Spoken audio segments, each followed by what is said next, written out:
Welcome to the Peace and Parenting podcast. I am so glad you're here. I have a guest today, Nandini, and she has a parenting question, and we're going to get into it. So, will you please introduce yourself to the audience? Sure. Firstly, thank you. Yeah. And hi, everybody. I'm Nandini from Vancouver, Canada. Moved here 3 years back from Hyderabad, India. I have a 7-year-old daughter, Leela. And yeah, definitely parenting is one of my passionate subjects. So I'm here with a lot of questions. Yeah. Well, let's start with one. Fun, yeah. The last one that we talked about. So tell me, can you tell the audience what your question is? Yeah, one of the things I've noticed in this path of gentle or peaceful parenting is that we give space to kids to validate their emotions when they're showing their tantrums, and but then maybe because they like hear it frequently from us or something like that. But with few kids, this emotional coaching or validating causes more frustration, and they come back saying, no, you don't understand. If you understand, this is not what you would do. You would actually do what I want you to do, right? And so many times I find also annoying that I'm seeing myself saying sorry more often. like like the other day, my daughter, there was like, I'm angry. Like she was walking, she stepped down, and I just turned around. She was so angry and annoyed, and she said, "You caused me tension. That happened because you caused me tension, and you're not even saying sorry." I'm like, I didn't do anything. In that moment, do I have to say sorry? Though my mind and body is like, I don't want to say sorry and keep validating her emotions. But then, should I just respect her emotion and say sorry? But then I also notice I'm saying that so frequently compared to my husband. I am the one always saying more sorries. I'm like, what's happening? So yeah, yeah. So I'm like, Okay, this this is is a also good like, where question. do we draw a line between our responsibility and validating their emotions? Where will they take the responsibility, like, and how do we navigate that? Yeah. Well, that's a really good question, and I do not think you're alone. I think there are many, many kids who respond that way. And so, how do we and what do we do to navigate when a kid says, "No, you don't. You don't understand how I feel." And how do we navigate when they say they want us to fix it? So there's a bunch of different ideas here. So one idea is that, you know, are they used to us fixing everything? And is that why they're asking us to fix it? Have we not give them enough opportunities to fix their own problem? And have we not held the space and let them be really angry? Have we gone into like fixing? And is I'm sorry kind of a fix? Because you're then taking responsibility for it. And you're saying it's my fault. I'm so sorry you're feeling this way, but it isn't, Nandini. It's not your fault that she's feeling that way. And so by saying sorry, you're taking responsibility as if it is your fault. And so is she expecting you to fix it because you've taken on that culpability?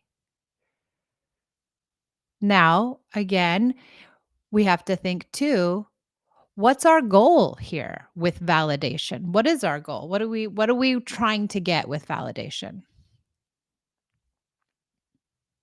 I think we're trying to say, I mean, to make them feel heard and seen in this relation, like whatever they're experiencing, we kind of acknowledge it. Maybe we Yes. don't agree, but Right. acknowledge it. Yeah.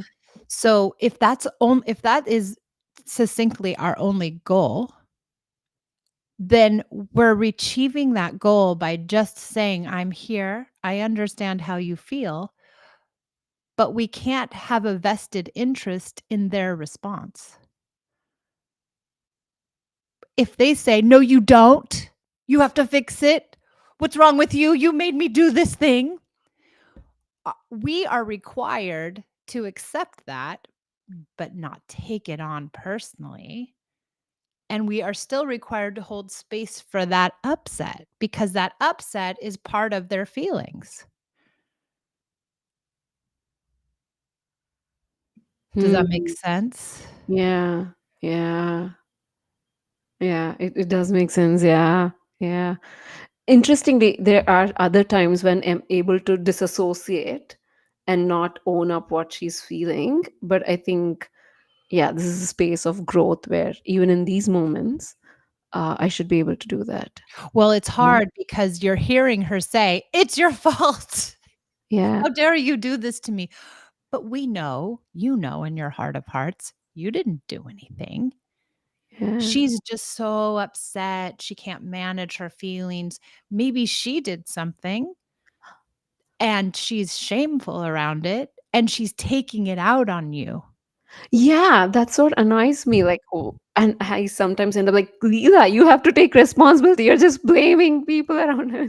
She will take responsibility if you can hold enough space for her. Okay. But when you go to, "I'm sorry," now you're telling her, "Oh, I'm it's my responsibility. I'm sorry because I did something wrong," instead of saying, "I'm right here. I get Oh, it. You're having a hard time," and not feed into her blaming you. yeah. Can you help me also then?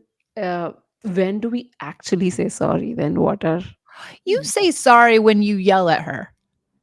only oh, Well, not only, but you say sorry when you've done something something? egregious. When you've done Okay. something wrong, you say sorry. You've done nothing wrong. Why are you saying sorry? Yeah. 'Cause you're trying to make her feel better, and I think that's the other piece is that we're often trying to make our child feel better with empathy. We believe deep in our heart and soul that if we're empathic, that a child will calm down. We want them to calm down, but sometimes empathy makes them rev up.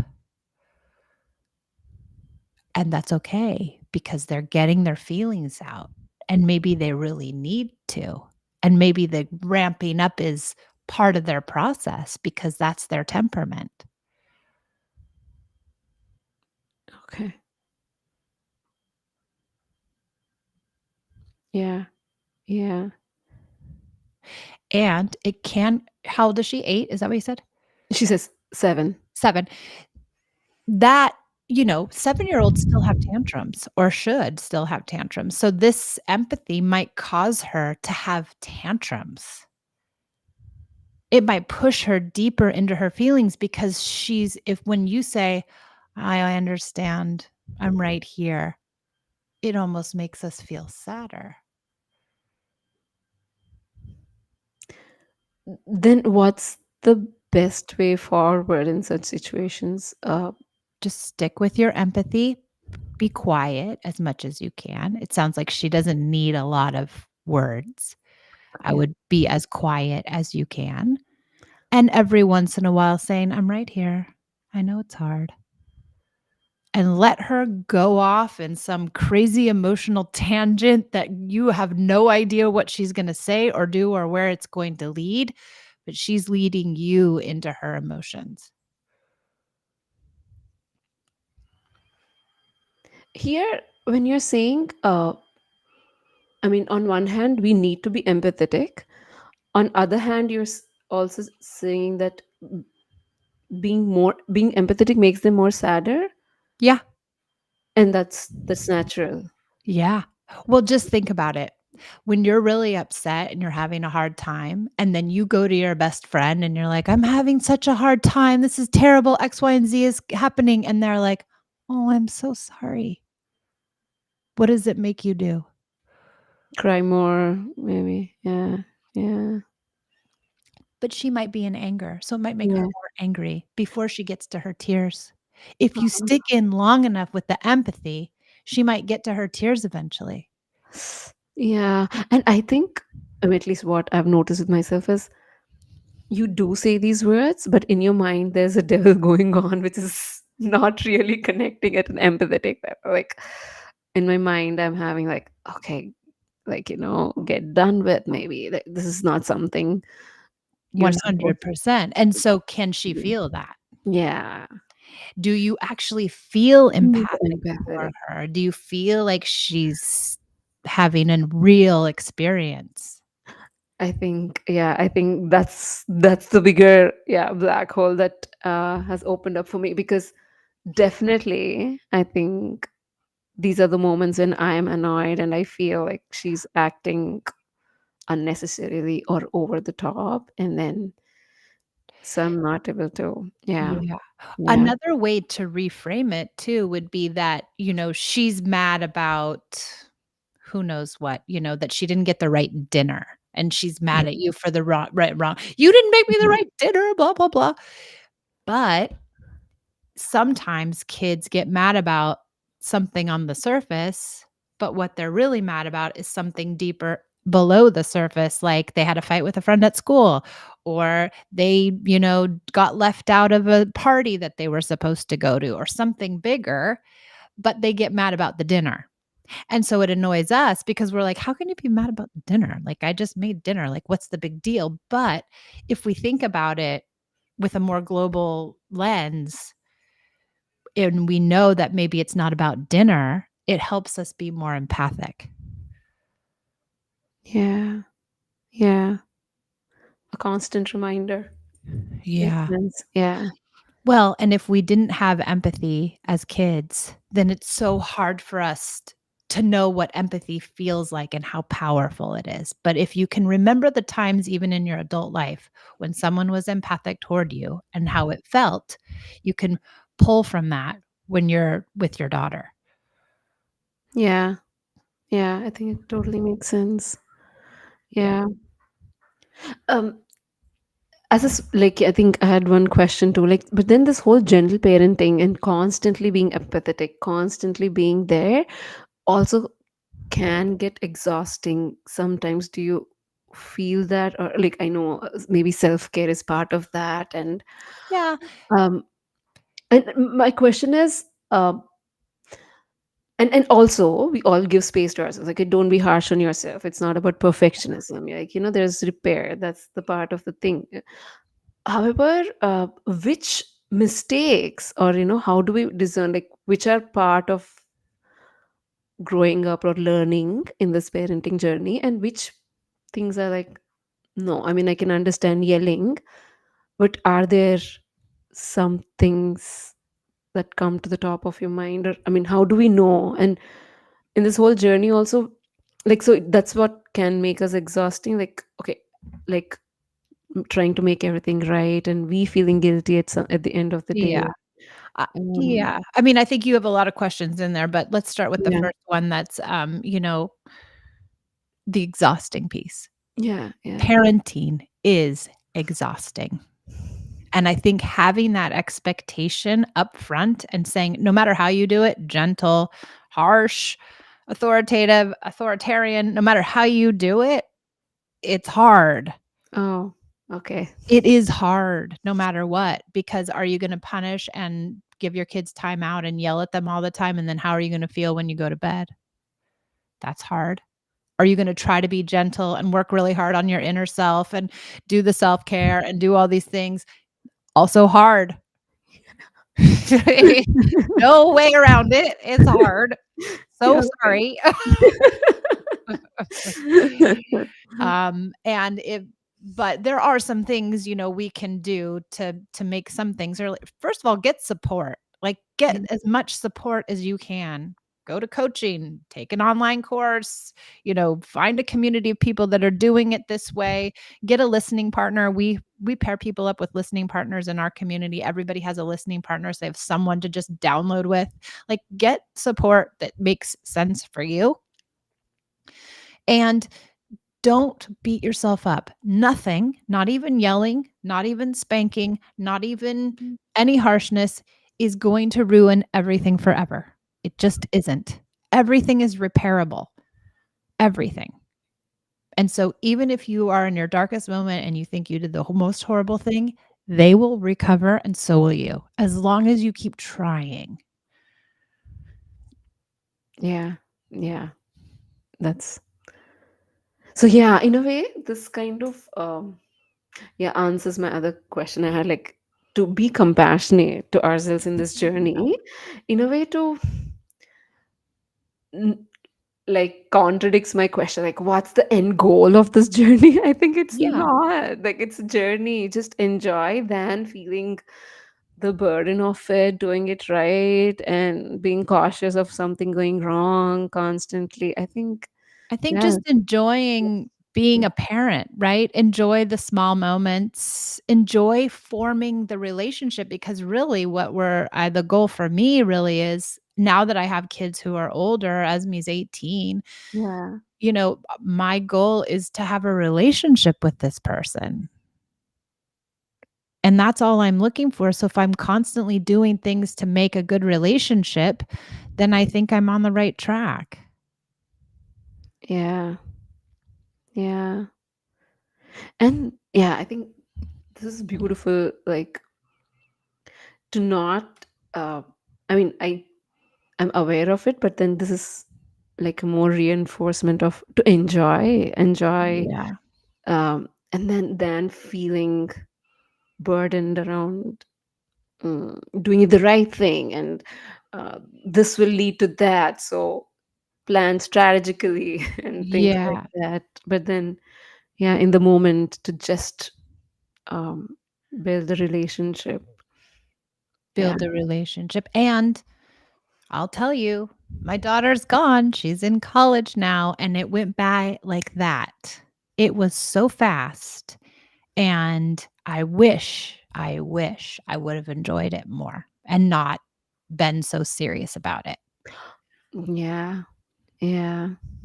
And for a person like you who's insta, I see where you keep telling, right, like the beautiful relationship you have where she invites you for in her social media. She's so cool. So it apparently looks like a great and amazing relationship, and that's the aspiration I have. And then you also feeling that things went by so fast, imagine, right? Like, yeah, yeah, Yeah, our relationship is not perfect either. We still yeah, have moments that are not, ideal but for the most part it's great. And great, I yeah. have we have to hold on to that piece that if 50% of the time we're doing it right, we're okay. That's good. That's beautiful. I mean, I think, yeah, yeah. Yeah, I think this is the biggest piece to, like, a great reminder to, like, remind myself as to what am I here for. Yeah, Yeah, yeah. I think that's beautiful. yeah. Yeah. You had such great questions. Thank you. Yeah, I really Yeah. enjoyed it. Any last question you have? And I didn't watch your consequences episode, but is it like, I have always this question about natural consequence during this gentle parenting, but then for a lot of things in life, the natural consequence doesn't happen for a long time. Well, is that true? How? Like Well, studies or health, like, I think the natural consequence is not doing the thing that they know they should do and feeling bad about it in here. The natural consequence is usually internal. It's nothing you can see, it's what they feel. And even if they don't do the thing, they know they're not doing the right thing, and they do feel bad about that if you don't give them a consequence. If you hold space for their feelings, if you are connected, they will get to that internal feeling because when you punish them or give them an external consequence, now they're mad at you. Now they're thinking about the external consequence and they don't go inward to think about the internal consequence. Oh, shoot. I know I should have brushed my teeth last night. Oh, that wasn't good. I don't know. At our home, we don't do punishments. We don't have timeouts. I don't yell, but then it's a question every day. Like, why do I have to do that every day? Why do I have to listen to you? Why do you get to decide? Like, these are this routine So, things. And why do I have to study? Like, my friends don't get homework. Why do I have to put in that effort? But how do well, you? there's a bunch of different ways you can come about it, all kinds. But one, you could be playful, like, "What? You don't want to brush your teeth? Well, I guess I'm gonna have to come over there and tickle you to death." Can you be playful? Or can you use some sort of logic? Like, "Okay, don't do your homework. You don't wanna do it? Don't do it. Is it important to you? Do you wanna do it? If you don't wanna do it, then don't do it." So yeah, and with respect to brushing, whenever they want to brush or whenever they want to read, and I don't know how do we what's Use for them? play, use connection. If they're saying no, they're disconnected. They need Mm. connection. If they're refusing and not being cooperative, they need connection. So Oh, that's telling you there's a lag in connection right there and you need to pump it up. oh, Cooperation and connection are deeply linked. When you don't get cooperation, it means your connection is waning. makes sense. Because Makes who sense. do we wanna and if you're using threats or bribes or any kind of disappointment or lectures or any kind of Mhm. tiny things, it can also erode connection. Yeah, I think if I'm definitely lecturing, definitely like yeah, may not threaten and all that, but like you have to do it. I mean, and the tone and She the knows she discourse has to do it. She's probably heard it 1,000 times, times. but Yeah. that's not gonna make her do it. Connection will. Ah, Kids wanna cooperate with people they feel connected to, just like us all. yeah. Yeah. They're just little people. They're not different. Yeah. Yeah, makes sense. Thank you. Thank you. Thank you Thank so you for much. coming on. This was so lovely. I so appreciate it. I love your questions. They were amazing. Thank you. Yeah, Yeah, you kind of I mean, answered like the big puzzle pieces I had in this journey. I'm like, yeah, I think you just good. awesome. Thank you so much. You're so welcome. And thank you, everybody, for joining us on the Peace and Parenting podcast.